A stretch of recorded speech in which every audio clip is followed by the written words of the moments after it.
मैं कृष्णचंद्र चौधरी, राष्ट्रीय मजदूर किसान संगठन राष्ट्रीय उपाध्यक्ष महोदय। मैं अपने किसानों की बैठक हर महीने हरैया की पावन भूमि योगा पीठ आश्रम जुझलपुर में करते हैं। महीने के अंतिम रविवार को होती है। इसमें हमारे राष्ट्रीय अध्यक्ष परम श्रद्धेय डॉक्टर दीनानाथ पटेल की उपस्थिति होती है।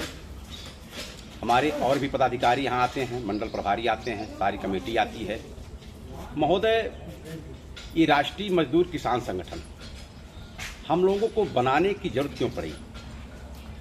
साथियों, बड़े दुर्भाग्य से मुझे कहना पड़ता है कि आज मेरे किसानों मजदूरों का जो शोषण हो रहा है, 77 साल की आज़ादी में जितनी भी पार्टियां आई, जितने भी लोग आए, गरीबी दूर करते रहे, भ्रष्टाचार दूर करते रहे, किसानों का उत्थान करते रहे, लेकिन मेरे किसान का कभी उत्थान नहीं हुआ।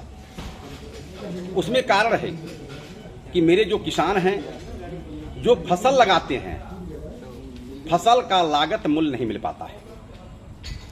ये बड़ा दुर्भाग्य है। और हमारे जो मजदूर हैं, ये हमारे किसान के एक पहलू के दो सिक्के हैं। जब मेरा किसान खुशहाल होगा तो मजदूर खुशहाल होगा। इतना ही नहीं, जब किसान खुशहाल होगा तो व्यापारी भी खुशहाल होगा। क्योंकि किसान के जब जेब में पैसे होते हैं, रुपए होते हैं, तो जहां उसको एक कपड़ा लेना चाहिए तहां दो खरीदेगा।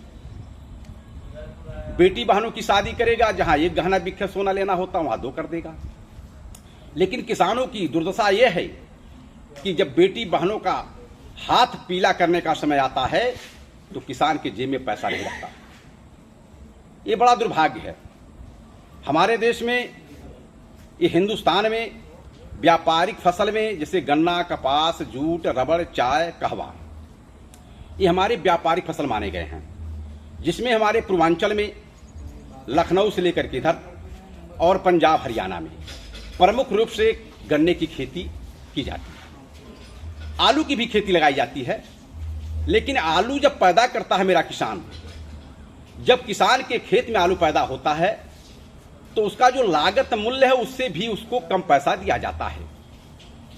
और जब वही आलू खरीद करके व्यापारियों के हाथ में लग जाता है, दलालों के हाथ में लग जाता है, तो उसी आलू का दाम 4 गुना हो जाता है।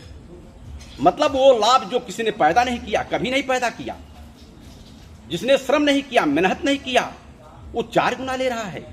और हमारा किसान चिलचिलाती धूप में, ठंड में, बरसात में किसानी करने का काम करता है।